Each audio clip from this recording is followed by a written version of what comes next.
Bernard est un de ces passionnés pointilleux qui conserve, range, nettoie les objets que notre civilisation toujours plus pressée voue le plus souvent à la déchetterie.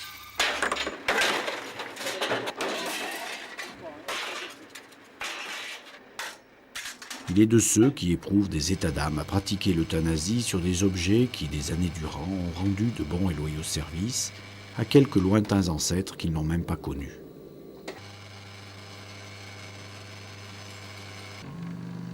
Comment peut-on se débarrasser d'un outil de travail qui a permis à une famille de vivre, d'un jouet d'enfant qui a procuré tant de joie et de plaisir, de documents écrits qui portent tant de charges émotionnelles?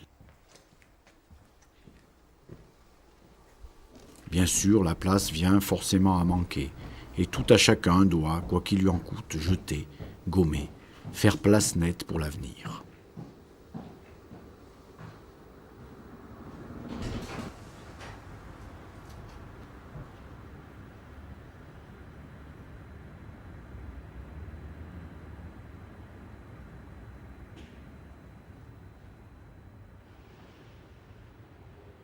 Heureusement pour nous, il est des circonstances qui permettent à quelques élus d'être les gardiens de notre histoire. Ce travail effectué le plus souvent dans l'ombre mérite bien d'être mis de temps en temps au grand jour. Voilà, ici le passé redevient le présent.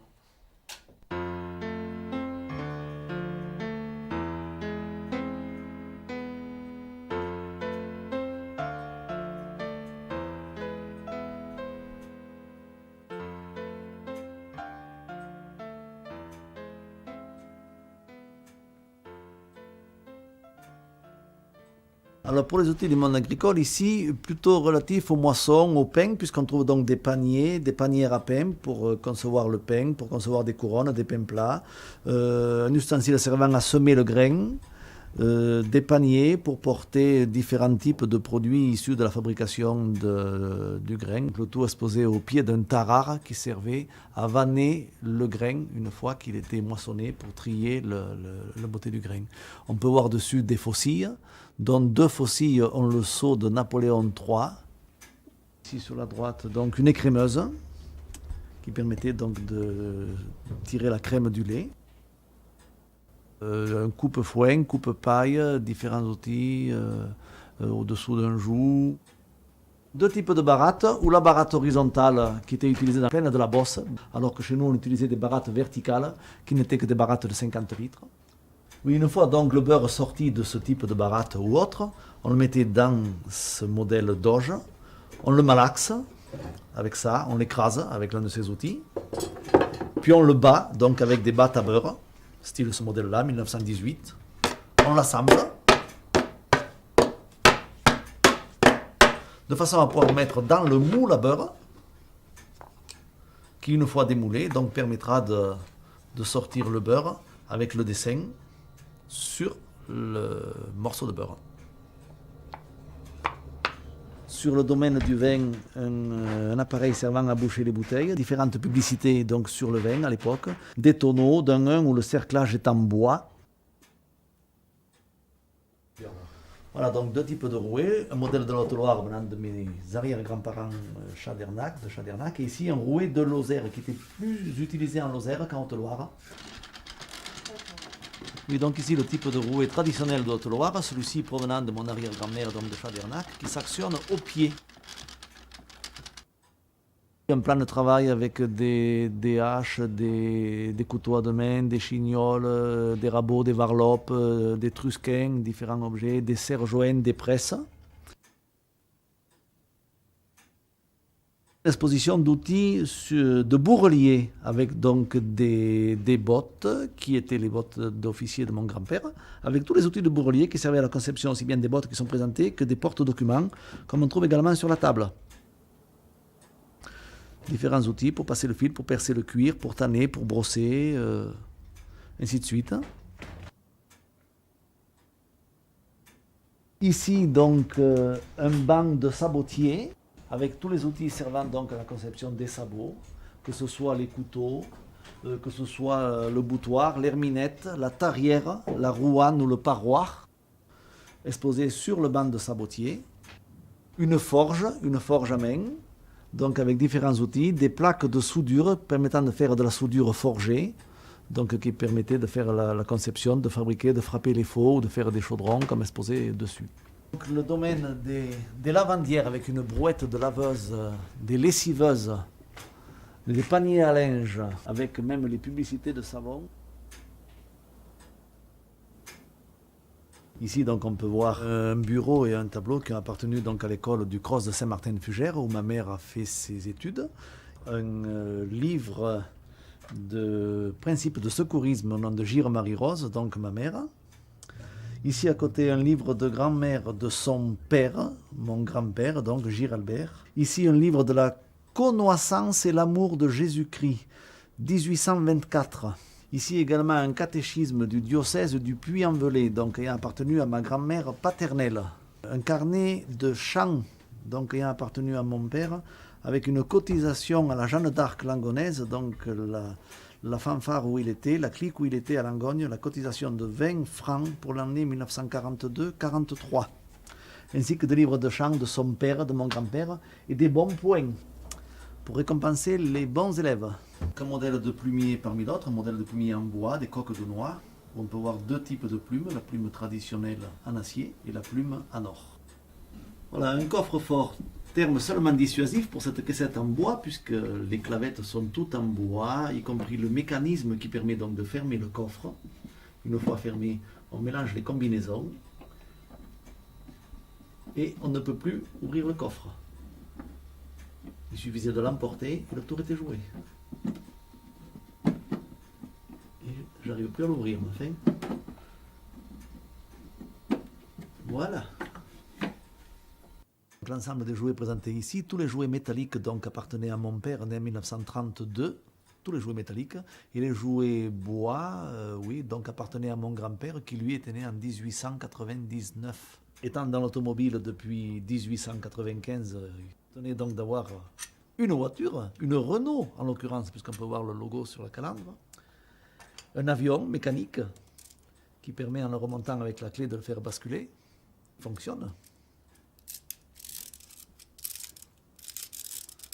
Il faudrait qu'il ait la place d'avancer pour pouvoir fonctionner.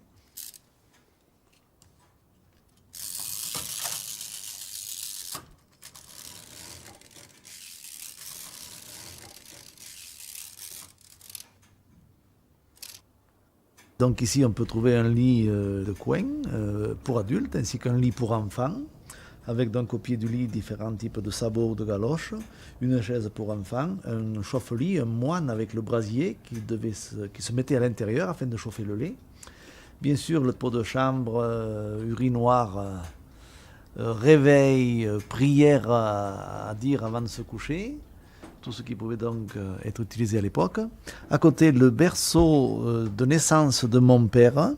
Et c'est donc dans ce berceau que mon père fut déposé à sa naissance en 1932, qui aujourd'hui donc garde bien précieusement son nounours et les faire-part de naissance du bébé, né en 1932, le 11 juin. Donc ici à droite, un chauffe-bigoudi, différents fers à friser et tondeuses, mais pierre à affûter, pierre à couteau, mais surtout un chauffe-bigoudi électrique, datant des années 30, je pense. Ici à droite, un buffet de cuisine, entièrement en bois, avec une balance plateau en cuivre sur le dessus, moulin à café, bougeoir, éclairage. Ainsi, pour moi, important, un souvenir de mes parents, la seule photo ici dans le musée où ils sont pris le jour de leur mariage, déposé sur le coin du buffet. Mariage qui donc a eu lieu le 13 septembre 1958. C'est grâce à eux que je peux présenter tout ça et j'aurais bien aimé qu'ils puissent le voir.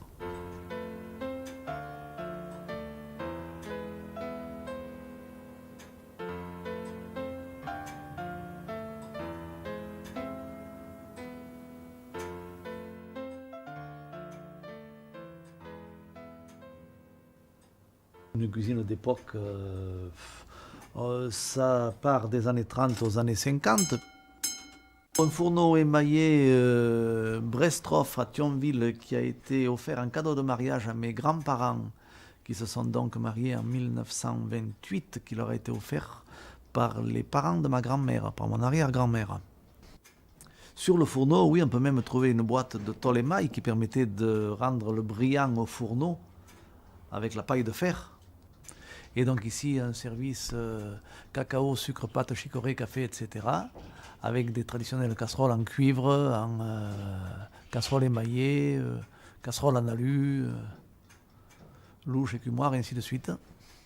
Une fontaine traditionnelle qui permettait de se laver ou de faire la vaisselle, avec donc un petit récipient pour récupérer l'eau et le faire tomber après dans divers lavabos ou pichets. Un petit fourneau, avec des cafetières aluminium dessus. Dans la cheminée, là-bas, une salamandre, donc, qui est le chauffage qui était d'époque, la cheminée et le chauffage de la construction de la maison en 1930. Pour griller le café, pour brûler le café, pour torréfier le café, qui servait pendant la guerre pour faire le café d'orge. Le moulin à café traditionnel, qui n'a pas connu le nab, la poudre à récurer. Un réchaud. Ça devait être à pétrole, ça, je pense. Là, on n'a pas pétrole, bien sûr, en haut. Une boîte de sucre des raffineries C, Grand Prix Paris 1889-1900. Des couverts, bien sûr. Une bouteille d'huile. Pourquoi j'ai ça? Parce que c'était un grand-oncle à moi qui était revendeur des huiles granier. Une horloge assemblée par les établissements Badoz-Arnier à Langogne qui était installée à Langogne à peu près sous Napoléon III. Cette horloge date d'environ 1870. Il y a un très beau travail d'orfèvrerie au niveau cadran ou au niveau balancier. Donc comme tout type d'horloge, elle se remonte à l'envers, le côté gauche au mouvement. Et le côté droit à la sonnerie.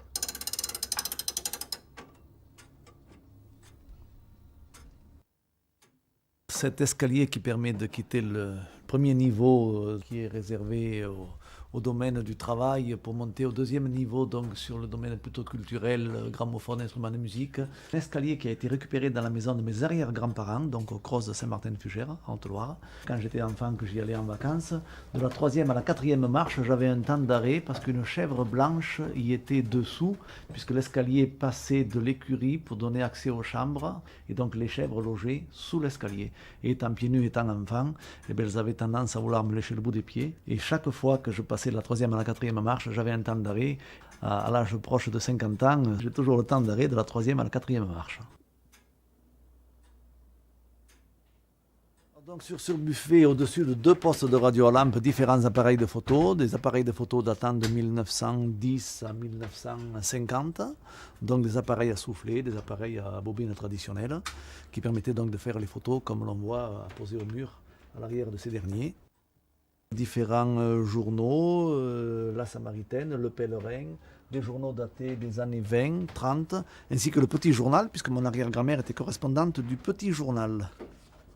Ici sur cette table, donc différents registres, des registres relatifs à la guerre, des registres permettant d'obtenir les cartes d'alimentation, des fiches de demande, différents documents attestant des droits imposés, reconnus en 1882 pour celui-ci, 1864 pour un autre, donc sur la commune de Saint-Martin-de-Fugères, lieu dit Le Cross. Ici, souvenir de guerre, puisque donc on peut voir la cravache de mon grand-père, qui était donc pour la première guerre sous-officier, qui a été rappelé en Allemagne, et après, du fait d'avoir fait l'école d'officier, a été rappelé en 1945 à la Seconde Guerre et est parti au Liban. Donc la première guerre en Allemagne, la seconde au Liban. Les photos ici sont des photos qui ont été prises au Liban, oui, devant les ruines de Baalbek. Celle-ci, je crois, a été prise en Allemagne, oui, souvenir en Allemagne. Une citation qu'il avait eue, un certificat de bonne conduite, daté du 26 janvier 1921, donc au retour de l'occupation en Allemagne. Un modèle de briquet qui a été ramené par un grand-oncle paternel qui, à Verdun, fabriquait des briquets avec des obus. On peut voir une lettre où ma grand-mère lui écrivait au cours de la Seconde Guerre mondiale. La lettre transportée par l'aéropostale, l'avion a été bombardé, a été détruit, a été incendié, et l'aéropostale a récupéré le courrier marqué tamponné, avion accidenté, et lui est quand même parvenu donc après la guerre et a permis de se rendre compte des nouvelles qui lui étaient amenées par son épouse. Document rare puisqu'il a survécu à l'incendie de l'avion. J'ai rencontré le stade de l'Olympique lyonnais Au cours du match contre le Real mercredi, j'ai appelé Gérard. Oui, donc ce Rouillet, meuble vendredi dernier. 1956, meuble de salon tourne-disque, il a charmé mon enfance puisqu'il était donc dans la cuisine. Des tourne-disques électriques, des tourne-disques qui datent des années 50-60. Ici donc un Tepaz énormément courant comme modèle de tourne-disque qui permettait donc de pouvoir passer les disques même en 16 tours, chose très rare. On peut les voir tourner, 33-78 tours, celui-là ne fait pas le 16 tours, avec un disque La Samaritaine Paris. Ici, un manche-disque, puisque c'est un poste de radio qui est récepteur radio tourne-disque, petit, maniable. Essayer de convaincre les infidèles qui connaissent le Coran par cœur, je lui demanderais de me dire quelle est la véritable définition du djihad. Je pense que c'est la nouvelle définition du djihad. On peut...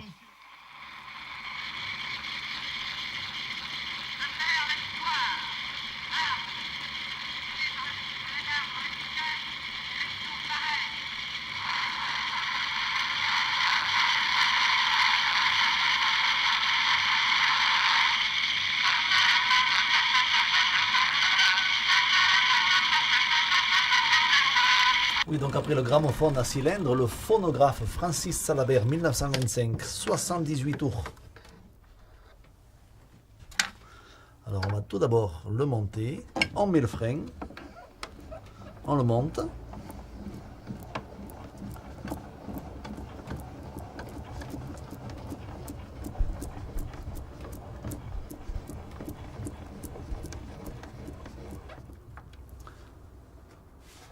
Bernadette Java,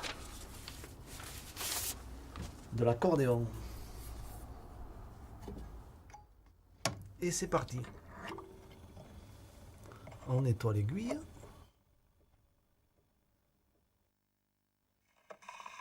Donc, tout ce que j'ai trouvé, tout ce qui est représenté ici, donc à 90% étaient des objets ayant appartenu à ma famille, remontant sur 3 voire 4 générations.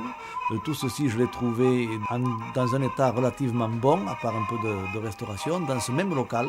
J'ai tenu à le restaurer, à remettre en valeur le patrimoine de mes ancêtres et de façon à pouvoir présenter aux jeunes étudiants ou autres ce qui a été fait, ce qui peut toujours se présenter. Mémoire du passé, donc dans différents domaines, professionnels notamment, et donc à plus de 90% objets de famille. Je continue à l'enrichir au fur et à mesure que je trouve un petit document relatif à ce qui est exposé, car je tiens à ne pas exposer quelque chose que j'achèterai. Il n'y a pas d'âme à quelque chose qu'on achète, je peux donner la provenance de tout ce qui est exposé. J'ai encore de la réserve, donc des objets à remettre en état, mais qui sont en moins bon état. Et au fil des ans, j'essaierai d'en remettre un peu plus en état. La fenêtre sur le passé se referme à nouveau, jusqu'à notre prochaine visite.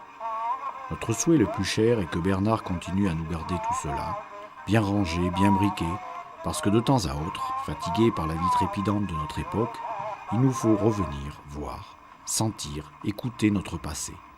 Pour tout cela, encore merci Bernard.